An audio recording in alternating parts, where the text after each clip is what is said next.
Hey there, folks. Welcome to our cozy nook of tales and adventures.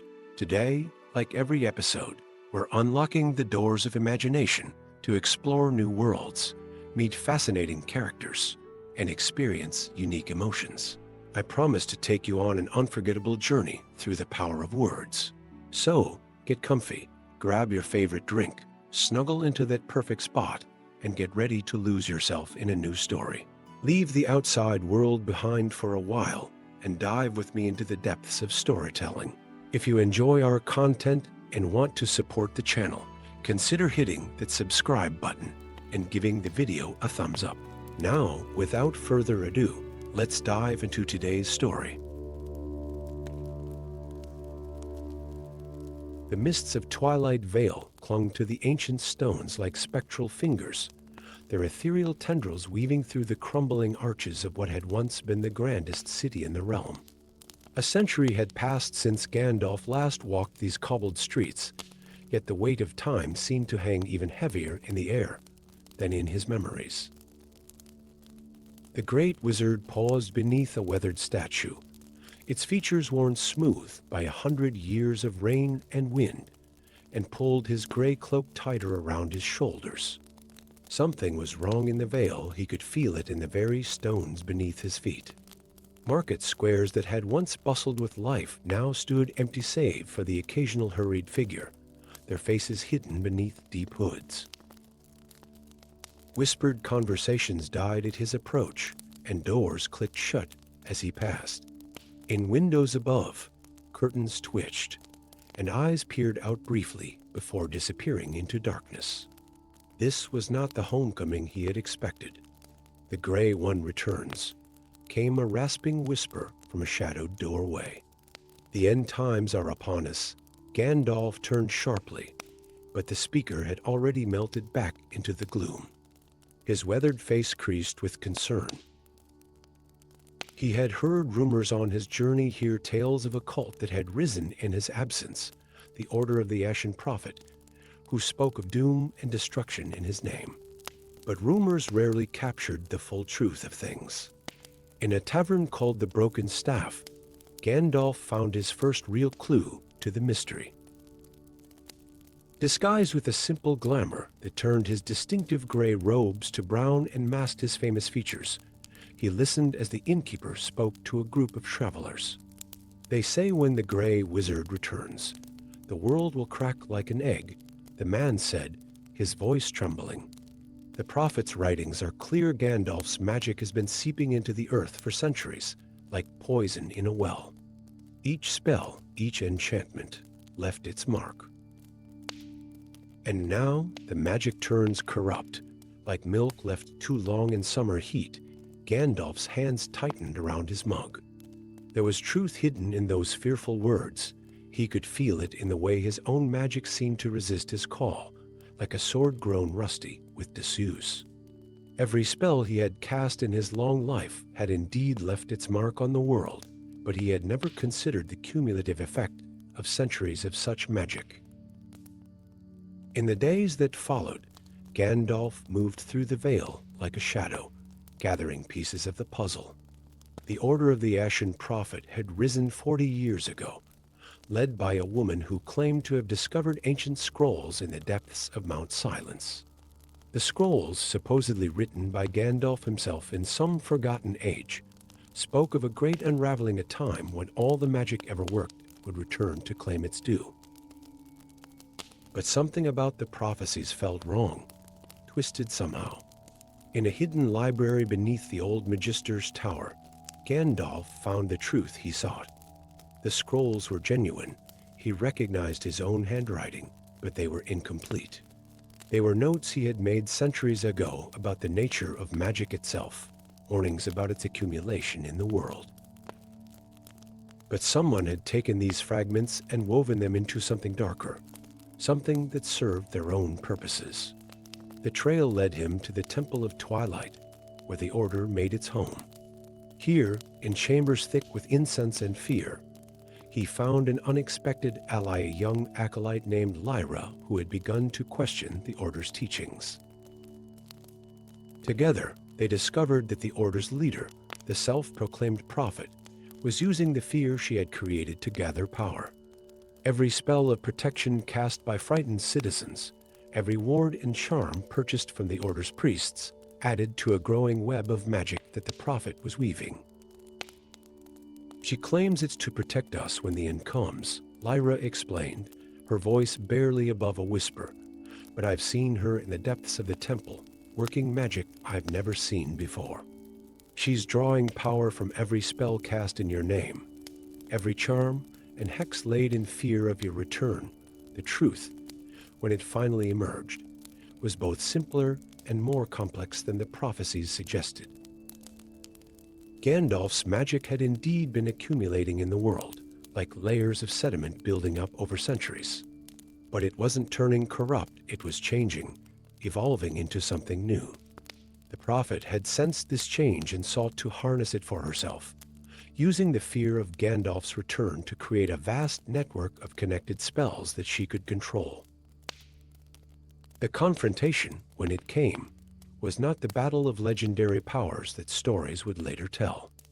In the depths of the temple, surrounded by crystalline pillars that hummed with stored magic, Gandalf faced not just the prophet, but the consequences of his own long life of spellcraft. "You understand, don't you?" the prophet said, her eyes gleaming with an unnatural light. "Every spell you ever cast left its mark on the world. I simply found a way to bind them together, to create something greater. The prophecies may have been of my making, but the power that was all you're doing." Gandalf the Grey, instead of fighting, Gandalf did something that surprised even himself. He agreed with her. The magic he had woven throughout his long life had indeed changed the world, but not in the way she believed. Drawing upon centuries of wisdom, he began to sing an ancient song of unmaking, his voice resonating with the stored magic in the crystal pillars. The prophet's carefully constructed web of power began to unravel, not in catastrophe as she had warned, but in a cascade of light and renewal. The accumulated magic of centuries flowed outward through the veil, not destroying but transforming, bringing new life to things grown stagnant with fear. In the end, Gandalf's choice was both a sacrifice and a rebirth. To undo the damage caused by the prophet's manipulation of his magic, he had to release his connection to much of his own power. The price of saving Twilight Vale was the loss of many of his memories, centuries of magical knowledge fading like stars at dawn. But in that loss, there was also renewal. The magic returned to the world in its purest form, free from fear and manipulation. The Vale bloomed again, its people emerging from the shadow of false prophecies into a new dawn. Gandalf remained in Twilight Vale for a time, no longer the legendary figure of fearful prophecies, but something perhaps more valuable, a teacher, helping others understand the true nature of magic. The Order of the Ashen Prophet disbanded, its members, led by Lyra, forming a new school dedicated to understanding magic's place in the natural order of things. And if the great wizard's powers were diminished, few could tell. For in losing some of his memories and magic, he had gained something perhaps more precious, a new beginning, unburdened by the weight of centuries. In the end, the true prophecy was not one of doom but of transformation, not an ending but a change, as natural as the turning of seasons or the flowing of rivers to the sea. As autumn painted the vale in gold and crimson, Gandalf could often be found in the gardens of the new school, teaching young students the simplest and most important lesson of all, that magic, like life itself, was not something to be hoarded or feared, but a gift to be shared, renewed, and passed on to future generations. And in this way, his legacy lived on, not in prophecies of doom, but in the laughter of children learning to light their first magical flames, in the healing hands of new practitioners, and in the renewed hope of a valley that had found its way out of darkness into light. Story 2, High Above the World, where the clouds parted like curtains of silk, The suspended lands drifted in their eternal dance through the sky. Massive islands of earth and stone floated like leaves on an invisible wind, connected by bridges of pure light that sparkled like diamond threads in the perpetual twilight. It was here, amid these impossible heights, that Gandalf the Grey found himself summoned by the Council of Elements.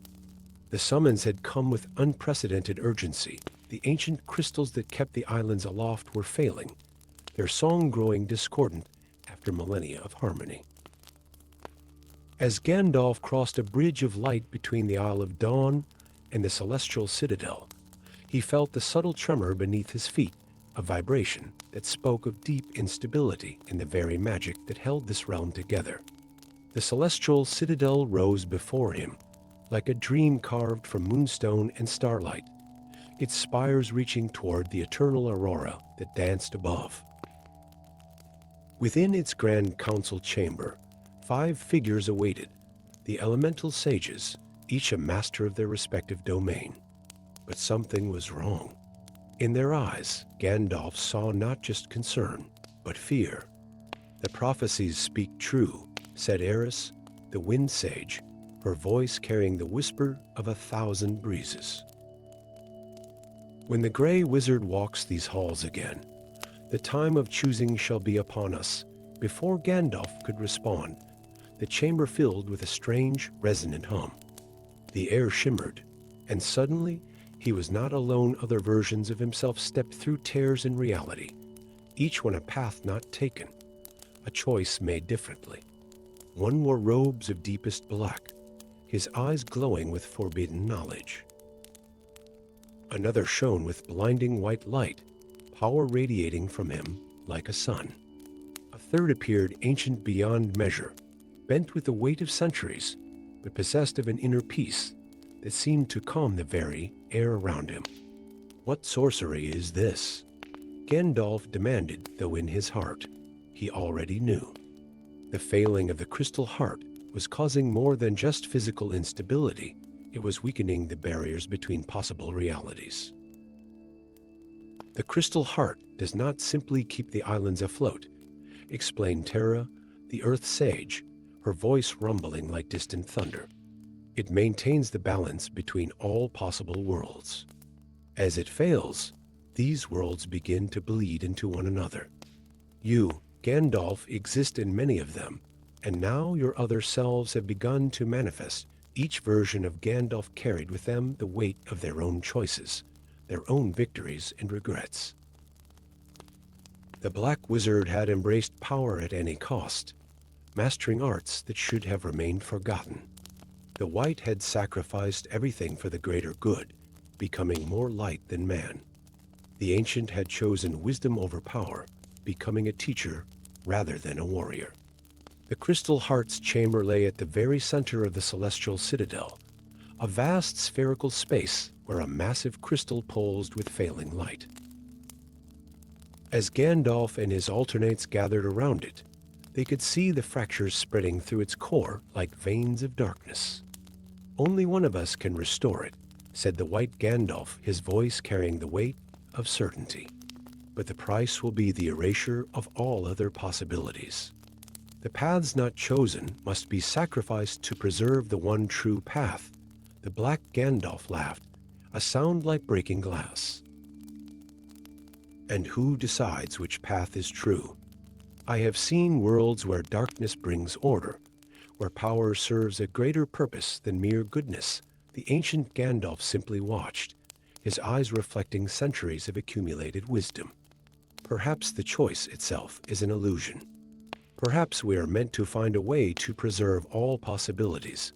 But our Gandalf saw something his alternates did not. In the failing light of the crystal, he caught glimpses of other worlds, worlds where he had never existed, worlds where magic had died, worlds where the choices of others had shaped reality in ways he could never have imagined. And he understood that the true threat wasn't the loss of power or even the fall of the suspended lands. It was the loss of possibility itself. Drawing upon knowledge gathered through centuries of wandering, Gandalf began to weave a spell unlike any he had attempted before. Instead of trying to force reality into a single path, he sought to embrace the multiplication of possibilities. The other versions of himself, recognizing what he intended, joined their power to his not to dominate, but to harmonize.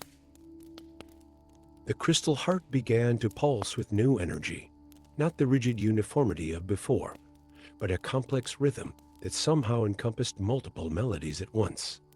The fractures in its surface didn't heal instead.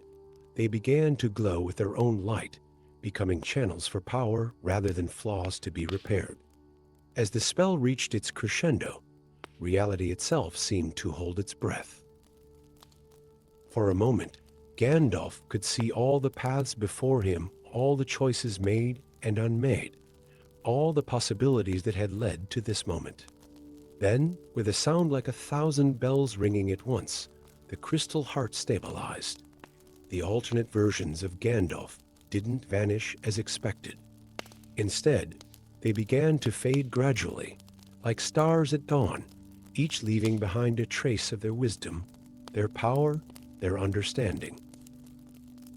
The Black Wizard's knowledge of the deeper mysteries, the White Wizard's unwavering purpose, the Ancient's profound wisdom all became part of Gandalf's own experience, not overwhelming his identity, but enriching it. The suspended lands had changed. The bridges of light between the islands now shimmered with multiple colors, each representing a different possibility. The islands themselves seemed more solid, yet somehow more magical, as if they had become anchored in multiple realities at once. In the days that followed, Gandalf worked with the Council of Elements to understand the new order they had created. The suspended lands had become a nexus of possibilities, a place where different versions of reality could coexist without conflict. The crystal heart no longer enforced a single pattern, but instead maintained a delicate balance between countless potential worlds. As he prepared to leave the celestial citadel, Gandalf caught a glimpse of himself in a crystalline wall, and for a moment, he saw not just his own reflection, but echoes of all the selves he might have been. The sight no longer troubled him. He had learned that true wisdom lay not in choosing the perfect path, but in understanding that all paths contribute to the tapestry of existence.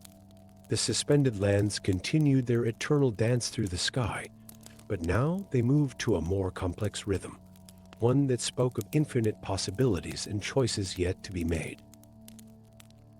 And Gandalf the Grey walked on, carrying within himself the knowledge that every choice, every path, every possibility had its own kind of truth, and that sometimes the greatest wisdom lay in accepting all that we might have been, all that we are, and all that we might yet become. Story 3. In the heart of the infinite library, where shelves spiraled impossibly upward into darkness and books whispered their secrets to passing shadows, Gandalf stood before a tome whose pages were slowly turning blank. Words lifted from the parchment like autumn leaves caught in a breeze, dissolving into nothingness before his eyes. The ancient wizard's weathered hands traced the fading text, feeling the magic bleeding from the pages. This was the 17th book he had found in such a state this week. The infinite library, repository of all knowledge both mundane and magical, was losing its stories, one page at a time. I never thought I would live to see my own spell unravel, Gandalf muttered, his voice echoing through the vast chambers. Centuries ago, he had crafted a powerful enchantment to imprison a being known only as the Story Eater, a creature that devoured tales and memories, leaving only blank pages and empty minds in its wake. The air grew colder as he moved deeper into the library's labyrinthine passages. Ancient globes showed maps of worlds that never were, and scrolls depicting histories yet to come floated in crystalline cases. But now, an insidious blankness was creeping through the collections, like frost spreading across a window pane. A soft sobbing drew his attention. Around a corner, he found a young librarian named Arya, clutching a book to her chest. "The stories, they're vanishing," she whispered, tears streaming down her face. This morning, I could remember every tale my grandmother told me. Now I can barely recall her face. Gandalf's heart grew heavy. The story eater wasn't just consuming written words, it was beginning to feast on memories themselves. His imprisonment spell was failing, and with it, the barriers between the world of stories and reality were growing thin. There may be a way, he said, more to himself than to Arya. But it requires entering the stories themselves, deep in the restricted section of the library, behind doors sealed with spells older than most kingdoms. Gandalf found what he sought: the lexicon portal, a magical archway inscribed with every letter ever written. When activated, it could transport a person into any story contained within the library's vast collection. The story eater must be moving between tales, consuming them from within, he explained to Arya, who had insisted on accompanying him. To strengthen the imprisonment spell, we must follow it through the stories and repair the damage it's causing with a touch of his staff and a word of power. Gandalf activated the portal. The archway filled with swirling text, letters and words flowing like quicksilver. Taking a deep breath, he stepped through, feeling reality shift around him. They emerged into the midst of an ancient battle. Warriors clashed on a field of golden grass, their armor gleaming in the light of 3 suns. But something was wrong. The edges of the scene were blurry, indistinct, as if the story was coming undone at the seams. "This is the Battle of 3 Dawns," Arya gasped, recognizing the tale. But in the original version, the hero raises a magical banner that turns the tide of battle. Where is it? Gandalf spotted movement at the edge of the scene, a shadowy figure consuming glowing strands of narrative, like a spider devouring its web. The story eater had grown stronger during its imprisonment, learning to target the crucial elements that held tales together. Through the portal they chased it, from story to story. They witnessed a glass mountain crumble as its climbing princess faded from existence. They saw a dragon's cave fill with ordinary gold as the magic was drained from each enchanted coin. In a grand ballroom, a clock struck midnight, but no glass slipper remained behind the story's magic, consumed before its crucial moment could occur. With each story they entered, Gandalf began to understand the true nature of his mistake. His original imprisonment spell had been too rigid, too absolute. Stories weren't meant to be preserved in amber. They were living things that needed to grow and change. In the library of Alexandria, as flames threatened to consume the ancient scrolls, Gandalf confronted the story eater at last. The creature was beautiful and terrible to behold, a shifting mass of letters and symbols, stories swirling within its form like galaxies. "You cannot stop the ending of tales," it spoke, its voice a whisper of turning pages. "All stories must conclude. All books must close." "Perhaps," Gandalf replied, raising his staff. "But endings are not the same as oblivion. Stories don't die, they transform." Drawing upon centuries of magical knowledge, Gandalf began to weave a new spell. But instead of trying to imprison the story eater, he sought to transform it. Arya, understanding his intention, began to recite her grandmother's tales, not exactly as they had been told to her, but reimagined, renewed. The story eater paused, caught in the web of transforming narratives. New stories began to grow from the remnants of the old, like saplings emerging from fallen leaves. The creature's form shifted, its hunger for endings becoming a desire for renewal. The spell, when completed, didn't cage the story eater. Instead, it gave it a new purpose.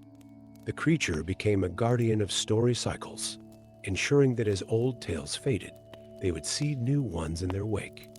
Returning to the infinite library, Gandalf and Arya found the books restored, but subtly changed. Stories that had grown stale were refreshed with new perspectives. characters once forgotten had found their voices again. The library had become truly infinite, not through preservation, but through constant renewal. Every ending is just another beginning, Gandalf told Arya, as they watched new books appear on the shelves, their pages filling with fresh tales spun from the threads of old ones. The greatest magic lies not in keeping things unchanged, but in allowing them to grow into something new in the years that followed. Visitors to the infinite library would sometimes catch glimpses of a shifting, shadowy figure among the shelves.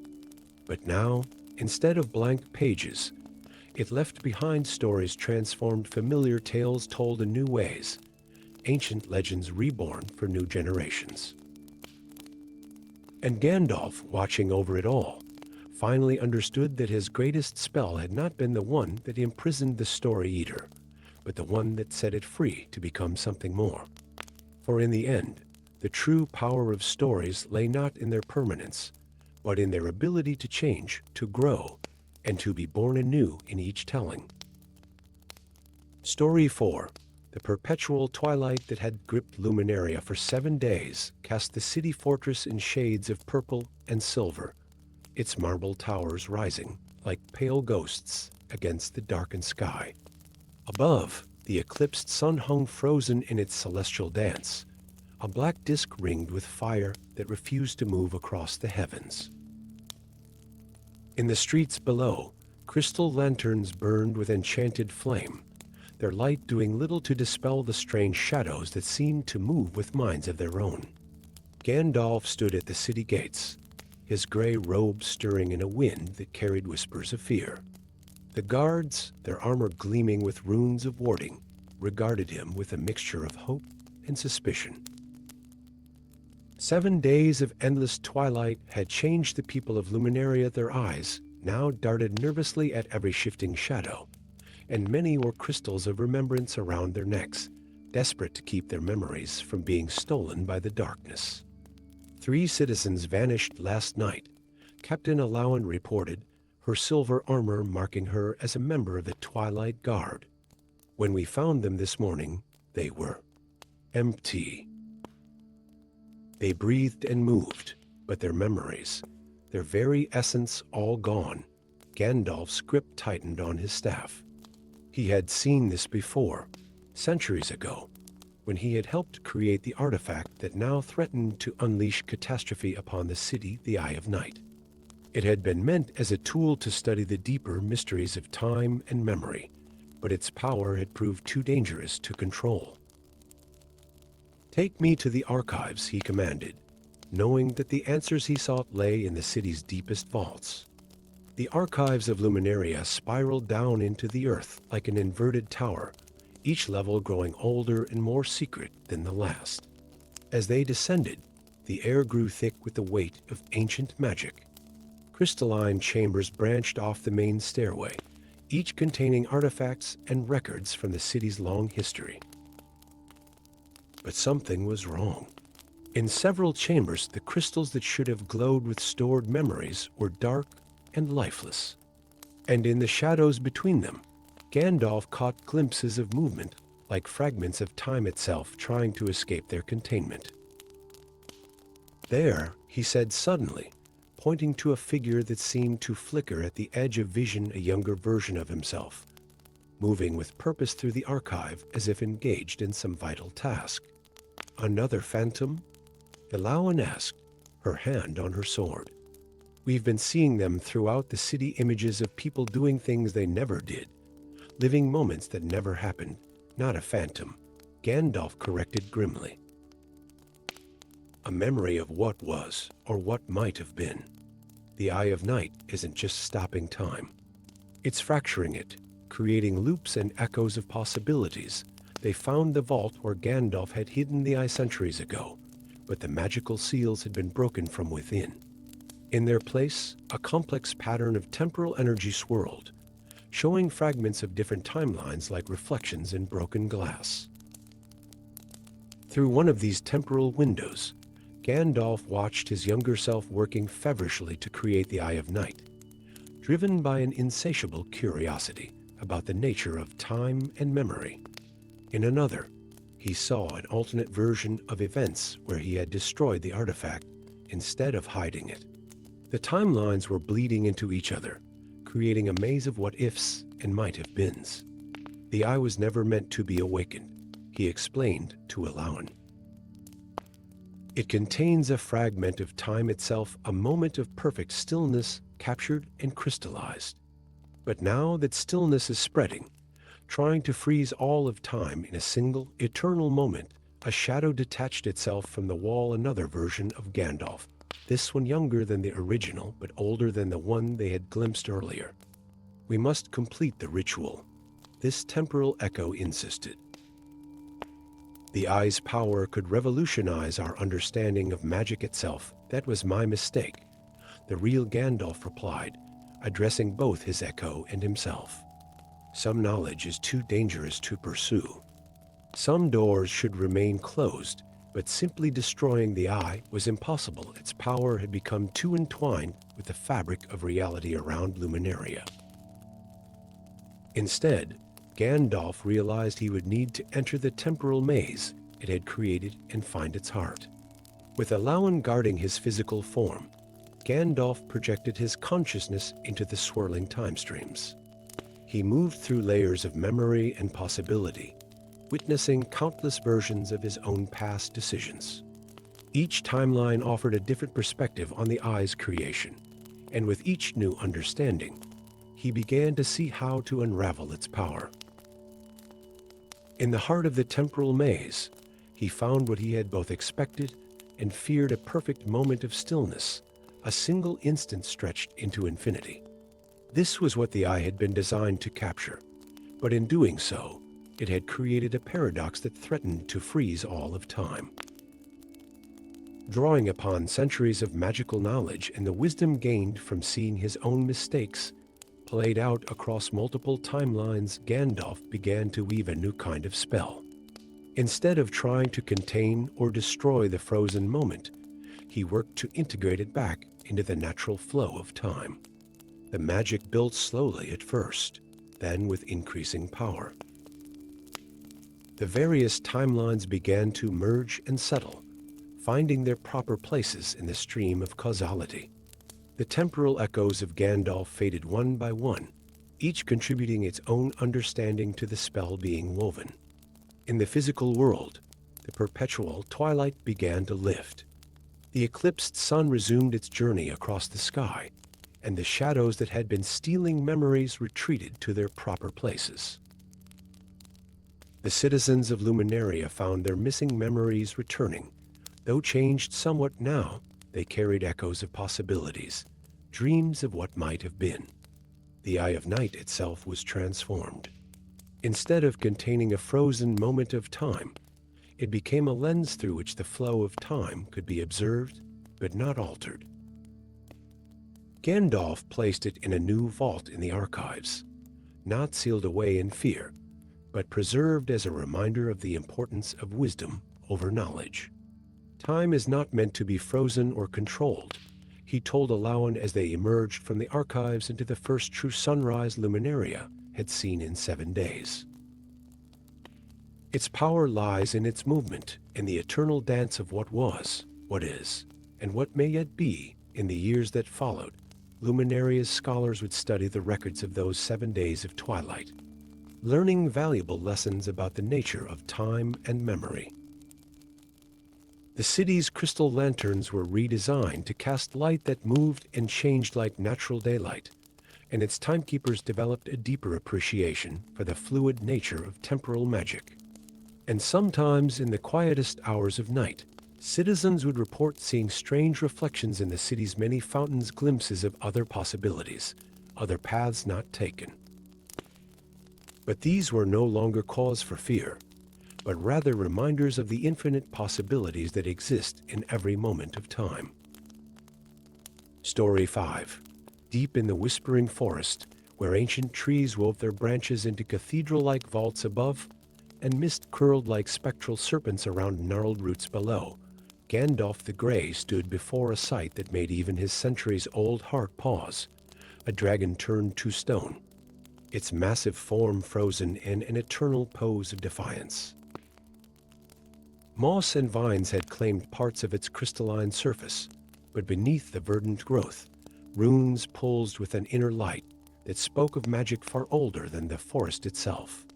The wizard's weathered hand traced the ancient symbols that spiraled across the dragon's petrified scales, each touch sending ripples of blue light through the stone. He had felt the forest's call in his dreams, an urgent summons that spoke of awakening darkness and ancient bonds about to break. Now, standing before this magnificent creature, he understood why. The Shadow King's army stirs. Came a voice like wind-blown leaves. From the misty shadows emerged Thorian, once a proud knight of the realm, now a renegade bearing the mark of betrayal on his armor, a broken crown crossed by thorns. The stone dragon's heart beat stronger with each passing day. Gandalf's eyes narrowed beneath his bushy brows. "You're meant to guard this place, Thorian, not seek me out. The old wards are failing," Thorian replied, his voice heavy with the weight of his long vigil. "The runes. They speak of the Blood Moon's return. 7 days from now, the sky will turn crimson, and what was bound in stone must either be renewed or will break free entirely." The wizard moved closer to the dragon's head, studying the crystalline eyes that seemed to hold galaxies within their depths. The truth of Thorian's words was evident in the way the runes pulsed with increasing urgency, their ancient magic straining against the bonds of time. "This is no ordinary petrification spell," Gandalf mused, his voice carrying the weight of dawning realization. This dragon was not turned to stone as punishment. It chose this fate, as if in response to his words, the forest around them grew unnaturally still.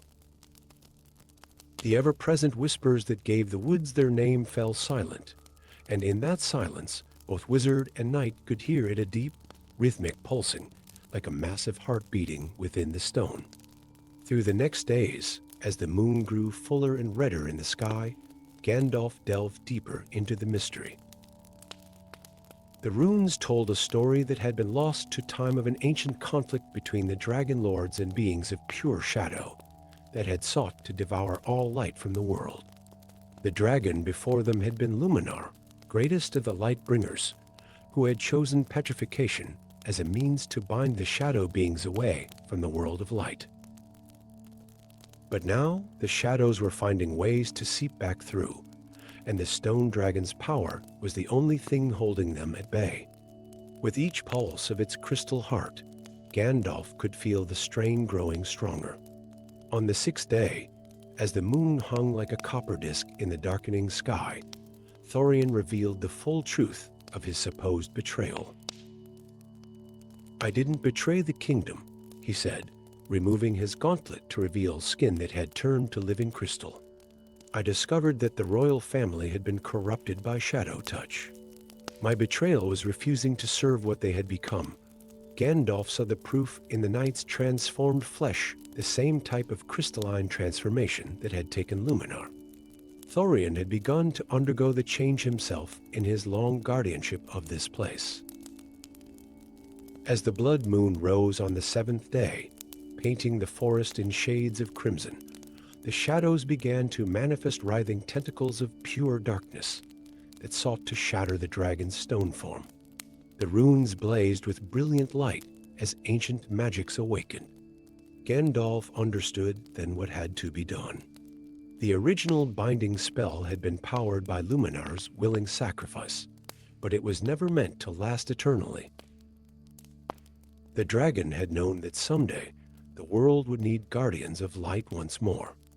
Drawing upon centuries of magical knowledge, Gandalf began to weave a spell not of binding, but of awakening. Thorian, understanding without words, placed his crystallized hand upon the dragon's stone flank, his own transformation serving as a bridge between stone and life. The air itself seemed to vibrate with power as Gandalf spoke words in a language that predated the forest itself.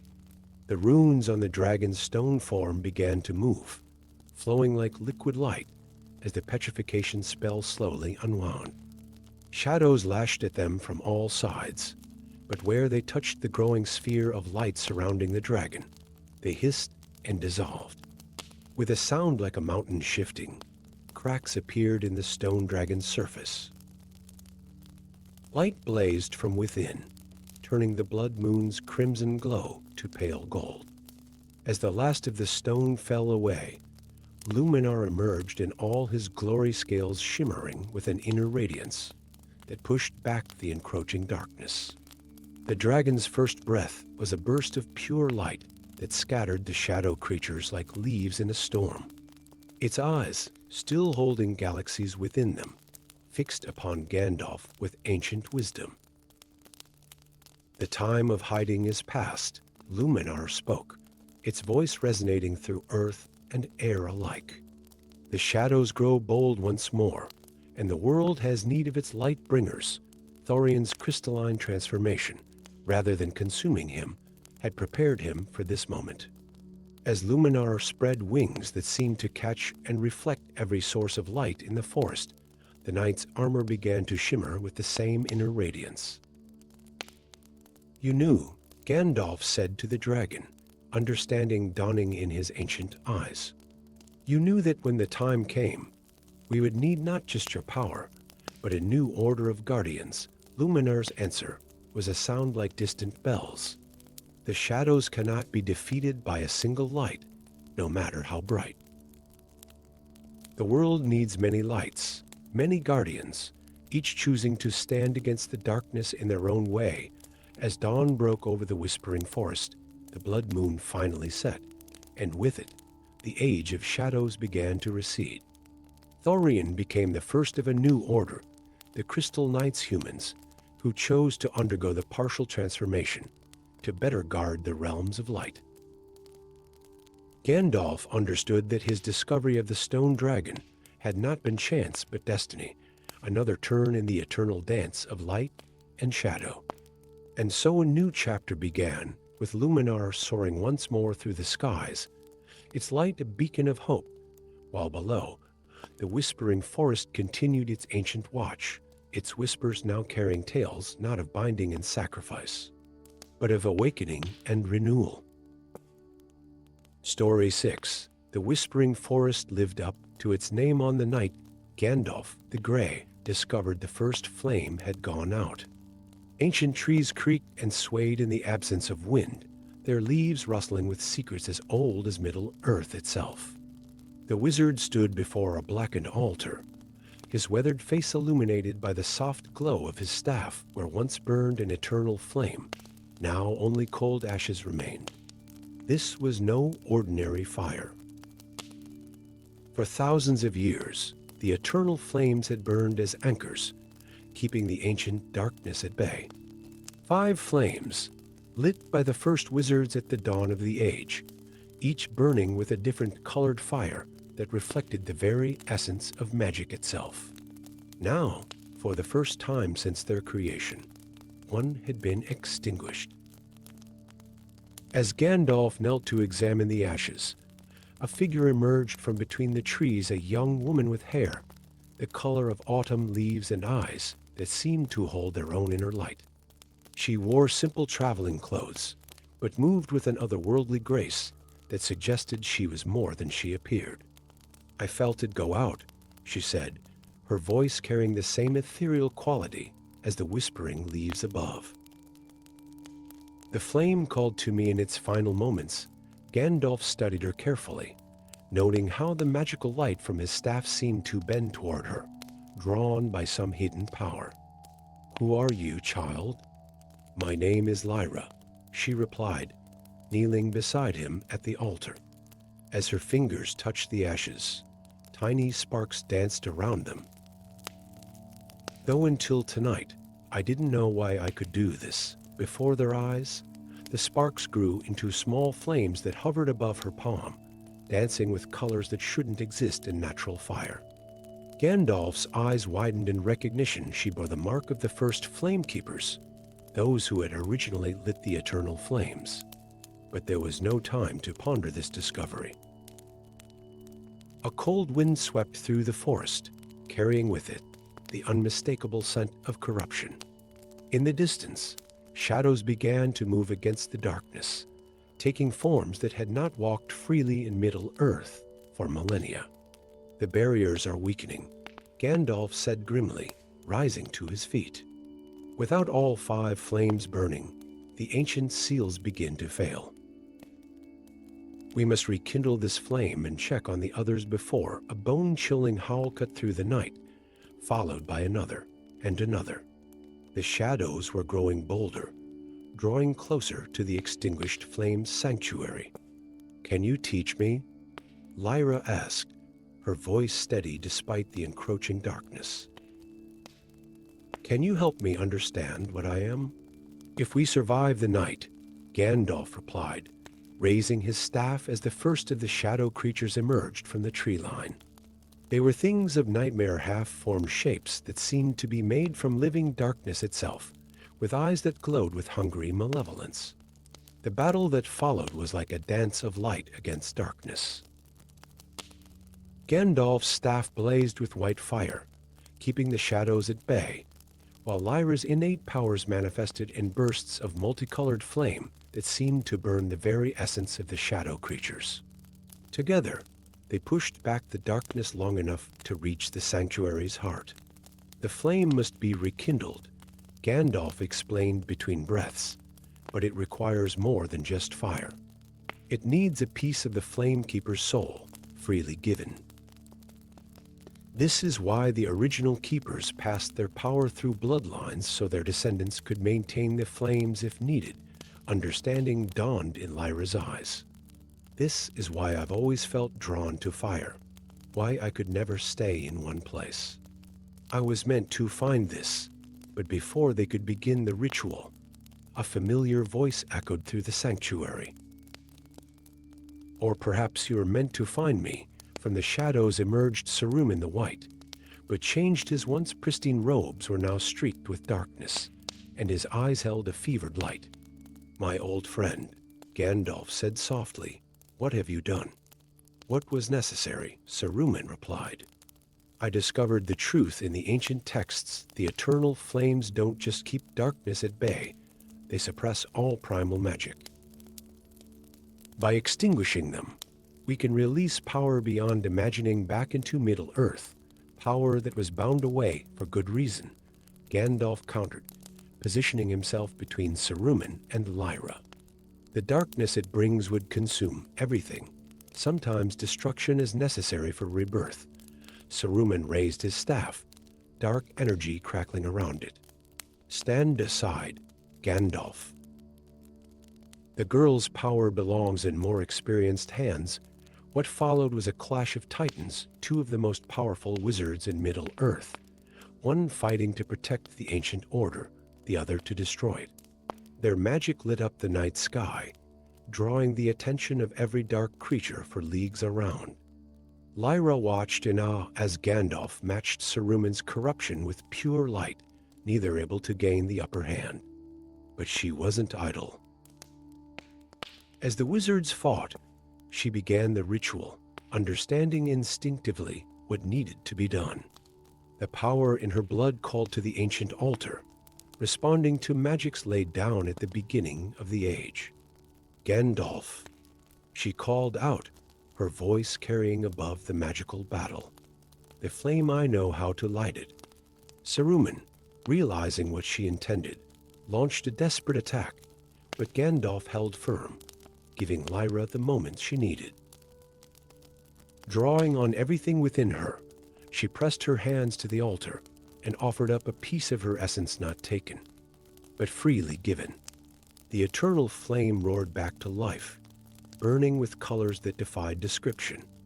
Its light swept through the forest like a wave, burning away darkness and corruption wherever it touched. Saruman, caught in its radiance, was forced to retreat, his plans thwarted but not abandoned. As peace returned to the Whispering Forest, Gandalf turned to Lyra, who swayed on her feet, but smiled with quiet satisfaction. "The flame burns again," she said, "but it's different now. I can feel it. Singing to me, you are its keeper now," Gandalf replied, supporting her with a gentle hand. "But this is just the beginning. 4 other flames must be checked, and I fear we'll find more have been extinguished." Saruman will not stop with just one, Lyra straightened, her eyes reflecting the multicolored light of the renewed eternal flame. "Then we should hurry. There are others out there, aren't there? Like me, carrying the old power in their blood, not knowing why they're different." Gandalf nodded, a slow smile spreading across his face. "Indeed. It seems my journey has become a search for both the remaining flames and those destined to keep them burning. Will you help me find them?" "Yes," Lyra replied without hesitation, her own flames dancing around her fingers. "After all, destiny has been preparing me for this my entire life." As they left the sanctuary, the renewed eternal flame burned bright behind them, its light a beacon in the darkness. The ancient trees of the whispering forest swayed and whispered once more, but now they spoke of hope, of renewal, and of the great journey that was just beginning. Story 7. Lightning split the sky above the misty mountains, illuminating the ancient path where Gandalf the Grey trudged through the howling storm. The wizard's rain-soaked robes whipped around him as another blast of wind threatened to tear his wide-brimmed hat from his head. This was no natural tempest. He could feel the pulse of wild magic in every thunderclap, every flash of purple-tinged lightning that scattered shadows across the mountainside. A particularly violent gust nearly swept him off his feet, but instead of fighting against it, Gandalf allowed the magical wind to guide him. It led him to a narrow crevice in the mountainside that he had never noticed in all his centuries of wandering these peaks. As he squeezed through the opening, the howling of the storm diminished to a distant murmur. The passage opened into a vast chamber that seemed to have been carved by hands far older than those of dwarves or elves. But it was not the chamber itself that caused Gandalf to catch his breath. It was what lined its walls. Mirrors, dozens of them, each standing thrice the height of a man, their surfaces rippling like liquid silver in the light from his staff. As Gandalf approached the nearest mirror, its surface cleared to reveal not his own reflection, but a scene from what could only be another time. He saw himself, but changed, clothed in robes of pristine white, wielding power that made his current abilities seem like a candle beside a bonfire. This other Gandalf stood atop a black tower, his arms raised as he commanded the very elements themselves. "Curious," Gandalf murmured, moving to the next mirror. This one showed a darker vision himself again, but with eyes that burned with cold fire, wearing robes of midnight blue adorned with constellation patterns that shifted and moved. This version of himself sat upon a throne made of crystallized starlight, ruling over a Middle-earth transformed by magic into something both beautiful and terrible. Each mirror showed a different possibility, a different path his life could have taken or might yet take. Some were glorious, others horrifying, but all of them radiated power far beyond what he currently possessed. As he moved deeper into the chamber, the visions became increasingly divergent from the present he knew. In one mirror, he saw himself as a teacher in a great academy of magic, passing on ancient knowledge to eager young wizards. In another, he had become a creature of shadow, having succumbed to the same corruption that had claimed Morgoth in the First Age. Mirror after mirror revealed paths not taken, choices not made, and powers not embraced. But it was the largest mirror, standing alone at the chamber's far end, that truly captured his attention. Its surface was black as a moonless night, yet somehow Gandalf knew it was active, showing something beyond his current ability to perceive. As he stood before it, contemplating its depths, he felt a presence behind him. They are seductive, are they not? The voice was his own, yet not his own. Gandalf turned to find himself face to face with one of his reflections, the one clothed in constellation-adorned robes of midnight blue. But this was no mere image. Somehow, this other version of himself had stepped through its mirror into the chamber. What manner of magic is this? Gandalf demanded, gripping his staff tightly. The other Gandalf smiled, but there was something cold about the expression. The mirrors show what could be, what might have been, and what may yet come to pass. I am you, brother, you as you could be, if you are willing to embrace true power, and at what cost? Gandalf asked, though he could see the answer in his counterpart's eyes that held both the wisdom of ages and the terrible weight of compromised principles. Cost? The other laughed, the sound echoing strangely in the chamber. I have reshaped Middle-earth into a realm of pure magic. I have elevated humanity, extended the age of the elves, and brought harmony through power. The only cost was the abandonment of artificial limitations. As they spoke, more reflections began stepping out of their mirrors, the white-robed version of himself, the shadow-corrupted one, the teacher, and others. Each carried an aura of power that made the chamber thrum with magical energy. Each represented a version of himself that had chosen power over principle, control over counsel. Join us, they spoke in unison, their voices creating a harmony that seemed to resonate with the very foundations of Middle-earth. Embrace your true potential. Think of all the good you could do with such power. Gandalf closed his eyes, feeling the temptation pull at him. How many times had he wished for greater power to help those in need?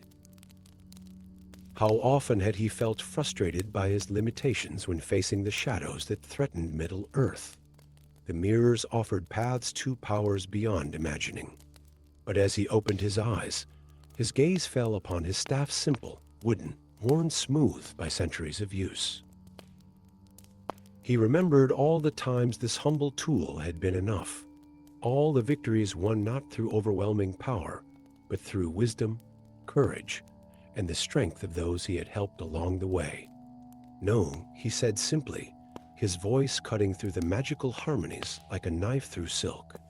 Power without limitation is not power at all, it is merely force unleashed. True power lies in knowing when not to use it. The chamber trembled as his words echoed off the ancient walls. The other Gandalfs began to fade, their expressions ranging from disappointment to rage. As they disappeared, their mirrors cracked one by one, shattering into thousands of glittering shards that dissolved into mist. Only the black mirror at the far end remained intact. As Gandalf approached it one final time, its surface finally cleared to show him a simple scene. Himself, exactly as he was, continuing on the path he had chosen. No greater powers, no radical transformations, just the steady light of wisdom and the strength to resist temptation. He smiled, understanding at last the true purpose of the mirrors. They were not meant to show him what he could become, but to test whether he would remain true to who he was. With a tap of his staff, the final mirror dissolved into smoke that swirled around him before dissipating. The storm outside had ceased when Gandalf emerged from the crevice. Dawn was breaking over the mountains, painting the sky in colors no magic could replicate. He adjusted his rain-soaked hat, gripped his simple staff, and continued on his way, content in the knowledge that sometimes the greatest power lies not in what we could become, but in accepting who we are. Behind him, the entrance to the mirror chamber sealed itself, becoming once again indistinguishable from the mountainside. Perhaps it would appear again someday, when another wanderer needed to face their own reflections and choose between the allure of power and the strength of principle. But for Gandalf, the choice had been made, and with it came a peace that no amount of power could provide. Story 8. The first dragon awoke in the depths of the misty mountains, its ancient slumber disturbed by a stirring in the very bones of the earth. Throughout Middle-earth, Gandalf the Grey felt the tremors of its awakening, a resonance that touched something deep within his magical essence. Standing atop the Tower of Weathertop, his keen eyes caught the glint of massive wings unfurling in the distant peaks, reflecting the light of the setting sun. Within days, more dragons emerged from their age-long sleep. They rose from hidden caves in the Grey Mountains, burst forth from the frozen wastes of Fordwaith, and stirred in the depths of the Blue Mountains. Each awakening sent ripples through the fabric of magic that bound Middle-earth together, and each disturbance drew Gandalf closer to an unsettling truth. In the great library of Minas Tirith, the wizard found ancient scrolls that spoke of a time before the First Age, when dragons were not merely creatures of power and destruction, but guardians of magic itself. These texts hinted at a dark purpose behind their simultaneous awakening. A curse laid upon them in ancient times was compelling them to arise and destroy all magic in Middle-earth. As Gandalf pondered this revelation, a shadow fell across the library's windows. Outside, a massive dragon with scales like burnished copper circled the White Tower. Unlike the others, this dragon moved with purpose rather than mindless aggression. It was Smaug, the last of the great fire drakes, and perhaps the only one who still retained his ancient wisdom. Mithrandir, Smaug's voice rumbled like distant thunder as Gandalf stepped onto the balcony. "You feel it too, do you not? The compulsion that draws my kin from their slumber?" "I do," Gandalf replied, his hand steady on his staff despite standing before the mighty dragon. "But you seem to resist it." Smaug's massive head lowered until one giant eye, like a pool of molten gold, was level with the wizard. "I am perhaps the last who remembers the truth of what we once were, before the curse." Before the fall through Smaug, Gandalf learned the full tale. In the earliest days of Middle-earth, dragons had been created as custodians of magical knowledge, their immortal lives and perfect memories serving as living repositories of power. But some among them had grown proud and destructive, leading to a great war between dragons and the first wizards. The conflict ended with a curse that sent most dragons into a deep sleep, programmed to awaken only when they were needed to fulfill their final purpose, the elimination of all magic from the world. But why now? Gandalf questioned even as another tremor shook the tower, signaling another dragon's awakening. "Because magic itself is changing," Smaug answered. "The time of the elves is ending, and with it, the old powers fade. The curse recognizes this weakness and seeks to complete our final task. Together, the unlikely allies wizard and dragon embarked on a desperate quest to break the curse before the awakened dragons could fulfill their destructive purpose.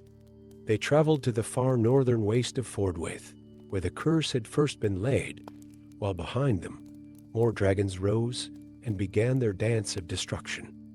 Their journey was fraught with danger. Other dragons, bound by the curse, attacked them repeatedly. Smaug fought his own kind in spectacular aerial battles, while Gandalf wielded his staff against those that came too close to the ground. Each encounter was a reminder of how much power the dragons still possessed, and how catastrophic it would be if they succeeded in their cursed mission. In the frozen north, they found the source of the curse, an ancient circle of standing stones, each carved with runes that glowed with a sickly light. At its center stood an artifact that pulsed with dark energy, the dragon's heart, a crystalline structure that bound all dragonkind to their destructive purpose. But they were not alone in their discovery. Other dragons had followed them, drawn by the power of the heart. As Gandalf worked to unravel the curse, Smaug engaged his kin in a desperate battle to keep them at bay. The sky above the stone circle became a chaos of flame and wings, the very air trembling with the force of draconic power unleashed. Gandalf delved deep into the magic that powered the curse, discovering that it could only be broken by a willing sacrifice, a dragon choosing to give up their immortality to free their kind. Even as he made this discovery, Smaug landed beside him, wounded from his battles but unbowed. "I have lived long enough," the great dragon declared, understanding what must be done. "Perhaps this is why I was spared the sleep that took my kin to be here at the end." To make this choice, before Gandalf could respond, Smaug pressed his massive head against the dragon's heart. The crystal began to pulse with a new light, no longer sickly, but bright and clean. The dragon's scales began to fade, their metallic luster turning to stone as his life force flowed into the artifact. "Remember us as we were." Smaug's voice grew fainter with each word, "not as what the curse made us become." With a final surge of power, the dragon's heart shattered, and with it, the curse that bound all dragonkind. Across Middle-earth, the awakened dragons froze in their destructive dance. Some returned to their slumber, while others flew off to distant lands, their minds and wills their own once more. Where Smaug had stood, only a statue remained, a perfect likeness of the great dragon, forever preserved in stone.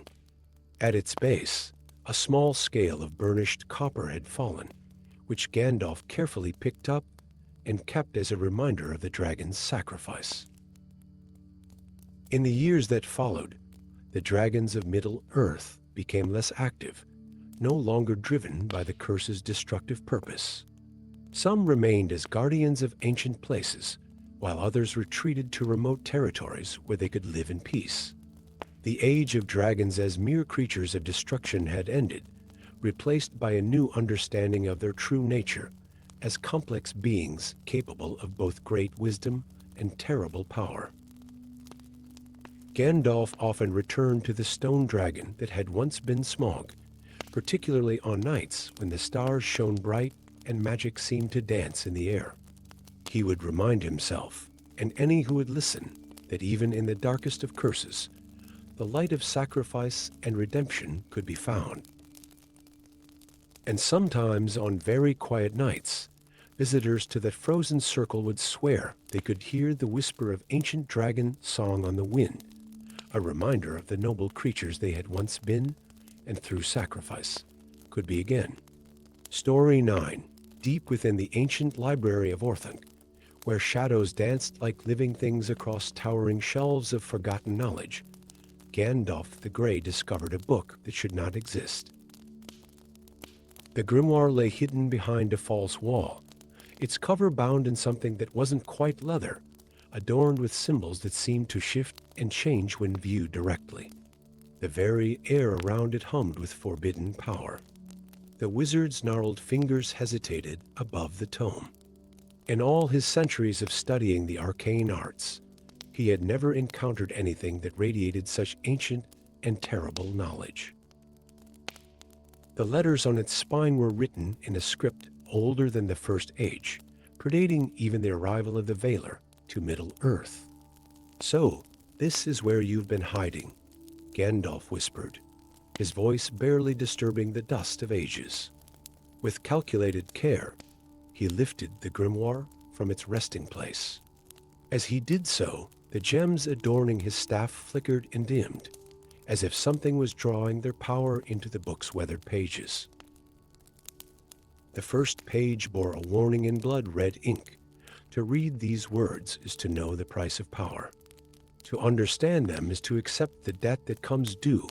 Below this ominous message was a detailed account of how magic first came to Middle-earth, not through the Valar, as commonly believed, but through a desperate pact with entities that dwelled in the spaces between worlds. As Gandalf read deeper into the night, his face grew increasingly grave. The grimoire revealed a terrible truth.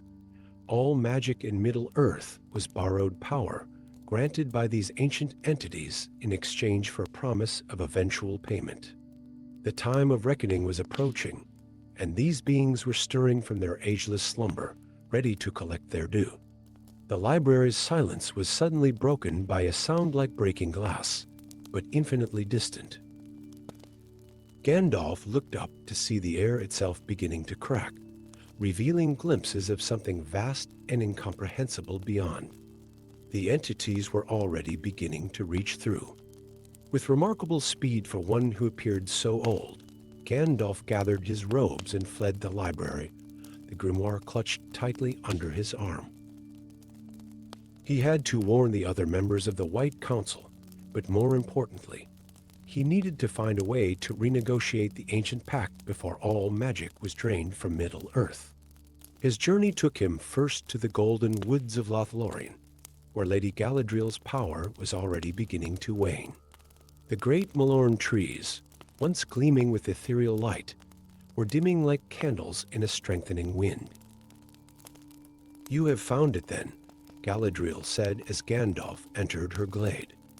She stood beside her mirror, which for the first time in 3 ages showed only still, dark water. "The book that speaks of our doom, not doom," Gandalf replied, though his voice carried little conviction. "But perhaps the end of an age. The entities that granted the first magic to Middle-earth are returning to collect their payment, and what payment do they seek?" Galadriel's voice was soft, but her eyes held ancient wisdom and fear. "Everything," Gandalf answered. "All magic, all power, and with it, the very essence of what makes Middle-earth what it is. The elves, the wizards, even the creatures of shadow all draw their power from the same source, though they know it not, as if in response to his words, a cold wind swept through Lothlorien, and more of the magical light that had illuminated the realm for millennia flickered and faded. In the distance, they could hear the sound of elven voices raised in lament. Gandalf spent days poring over the grimoire, searching for a solution. The book spoke of various attempts throughout history to break or modify the pact, but each had failed, often with catastrophic consequences. Yet buried deep within its pages, he found a possible answer, a ritual that might allow him to enter the space between worlds and parley with the entities directly.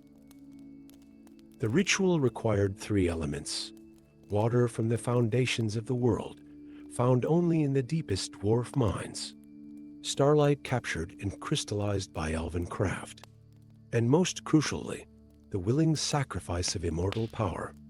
It was this last requirement that gave Gandalf pause, for it meant surrendering the very thing they sought to preserve. Through ancient dwarf holds and failing elven realms, Gandalf gathered what he needed. He witnessed firsthand how the draining of magic was affecting all of Middle-earth. Creatures of darkness grew bold as ancient wards failed, while beings of light and power found themselves increasingly bound by mortal limitations. Finally, in a chamber deep beneath the ruins of Angmar, where the walls between worlds were thinnest, Gandalf prepared the ritual. The water from the world's foundations formed a perfect circle around him, reflecting stars that weren't visible in the subterranean darkness. The crystallized starlight hovered in the air, pulsing with the last pure magic of the elves. As he began the incantation, reality itself began to warp and bend. The entities manifested not as physical forms, but as concepts given semi-solid shape, ancient, incomprehensible things that had watched the birth of stars and the death of universes. "We come to collect what was promised," they spoke, their words bypassing his ears to materialize directly in his mind.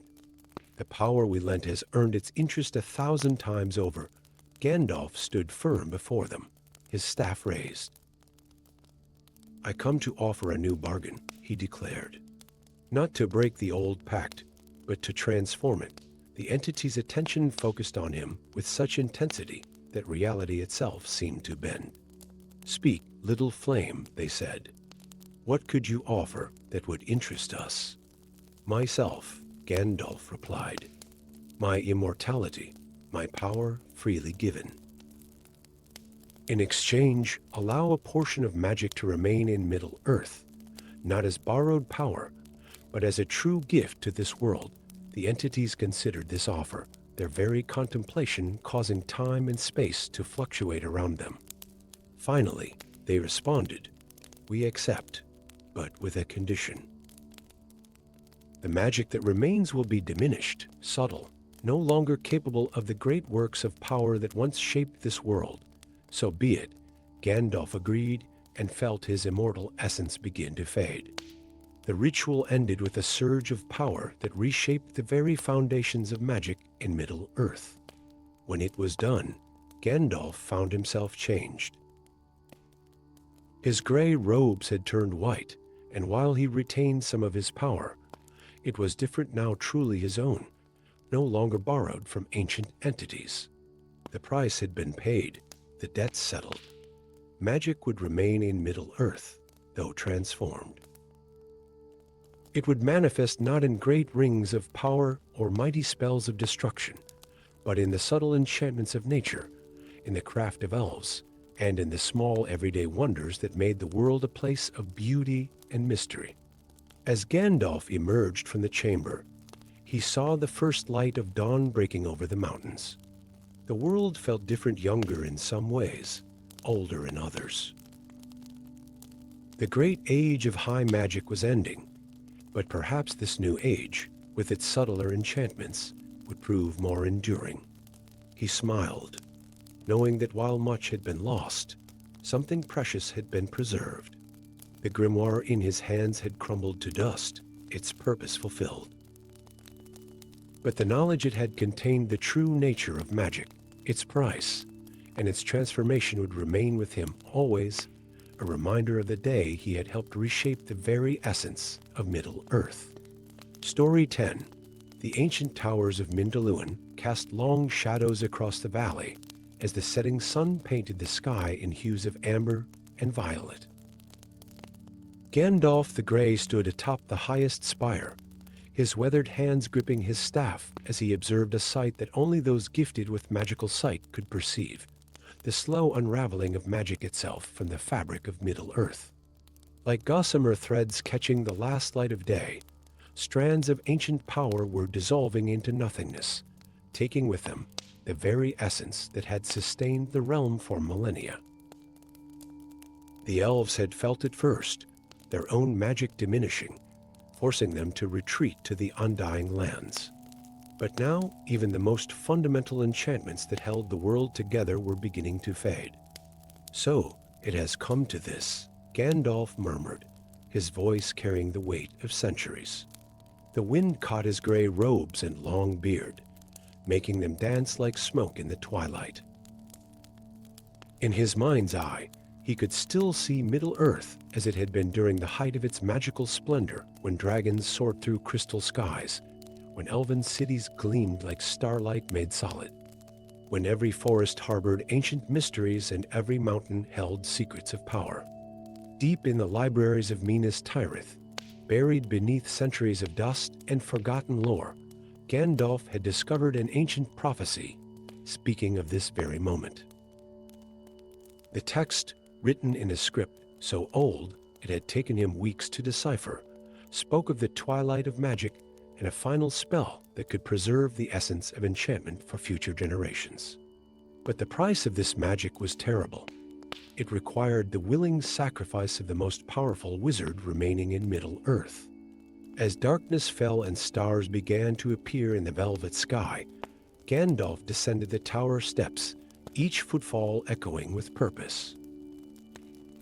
He had already gathered the necessary elements for the ritual: water from the last moonlit pool of Lothlorien, ash from the forges where the rings of power were created, and a crystal sphere containing the last breath of a dying dragon.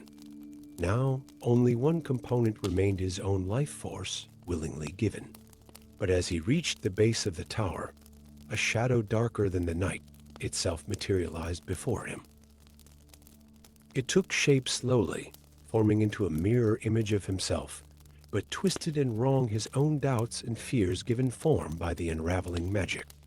Why sacrifice everything for a world that has forgotten the old ways? The shadow Gandalf spoke, its voice a hollow echo of his own. Let magic fade. Let a new age begin. Why must you be the one to pay the price? Gandalf stood firm, raising his staff. Because I remember, he replied, his voice steady. I remember the beauty of Valinor, the songs of creation that shaped these lands. I remember when magic was not just power, but the very breath of life itself. The world may forget, but the wonder must remain. The shadow lunged forward, but Gandalf was ready. With a word of power that shook the very foundations of the tower, he banished his own fears made manifest. Yet the confrontation had taught him something vital. The shadow had not been wrong about everything. Perhaps the age of great magic was indeed ending, but that didn't mean magic itself had to vanish entirely. With renewed purpose, Gandalf began the journey to the heart of Middle-earth, where the spell must be cast. He traveled through ancient forests where the trees still whispered with the echoes of Ent's speech, across plains where the grass remembered the hoofbeats of the Rohirrim, and through deep valleys where dragons had once made their lairs. Along the way, he was joined by unexpected companions. A young eagle, perhaps the last of the great eagles of man, soared above him. A dwarf named Durin Seven, descendant of the great dwarf kings of old, emerged from his mountain halls to walk beside him. Even a few elves who had delayed their departure to the undying lands joined his company, led by a warrior poet named Laerdal. They reached their destination as winter was turning to spring, a circular clearing at the exact center of Middle-earth, where the ley lines of power converged beneath an ancient stone circle. Here, the veil between the physical world and the realm of magic was thinnest. Gandalf stood in the center of the stone circle, his companions forming a protective ring around him. The shadow that had confronted him at Mindalluin was not the only danger. Other forces, ancient and dark, were drawn to this place, seeking to prevent the spell's completion or twist it to their own purposes. As Gandalf began the ritual, the sky darkened with unnatural speed. The elements he had gathered began to glow with an inner light, the water of Lothlorien flowing through the air like liquid starlight, the forge ash swirling in patterns that told the history of Middle-earth, the dragon's last breath manifesting as a flame that burned without heat. The shadow creatures attacked then, materializing from the spaces between worlds. Durin V's axe sang as he defended the northern stone, while Laerdal's bow sent arrows of pure light into the darkness. The young eagle swooped and struck at shadows that tried to descend from above. In the center of chaos, Gandalf stood unwavering, speaking words in a language older than Middle-earth itself. With each phrase, more of his own power flowed out of him and into the spell, weaving with the other elements to create something entirely new. He could feel his strength fading, his very essence becoming part of the magic he was creating.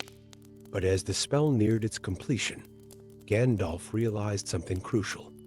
The prophecy had spoken of sacrifice, yes, but perhaps not in the way he had initially understood.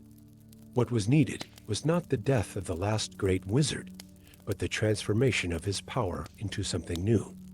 With this understanding, Gandalf altered the final words of the spell. Instead of ending magic, he would transform it, changing it from the grand and terrible power of the old ages into something subtler, but more enduring. The magic of Middle-earth would no longer manifest in rings of power or great enchantments, but in the small wonders of everyday life, in the way sunlight danced through leaves, in the songs of birds at dawn, in the dreams of children and the stories told around firelight. The spell reached its crescendo. Light exploded from the stone circle, spreading outward in a wave that touched every corner of Middle-earth. When it faded, Gandalf still stood, changed but not gone. His hair and robes had turned from gray to white, and though much of his power had been transformed by the spell, he remained as a guardian and guide for the age to come. The shadow creatures had vanished, not destroyed, but transformed into the natural shadows of the world.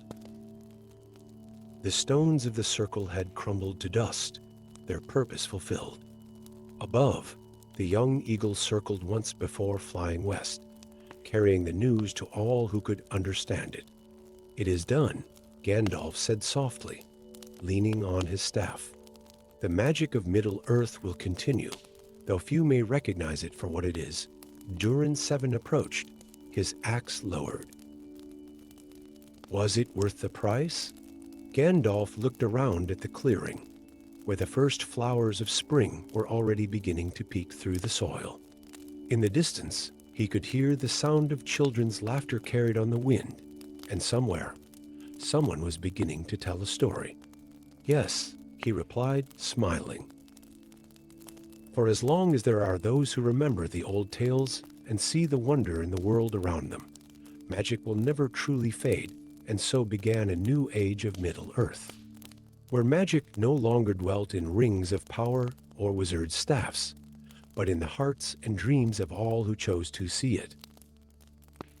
As for Gandalf the White, he remained for a time as a bridge between the old world and the new, teaching those who would listen that the greatest magic of all lies not in power over others, but in the ability to see the extraordinary in the ordinary. For though the age of great enchantments had passed, the wonder remained, transformed but undiminished, waiting to be discovered anew by each generation that followed.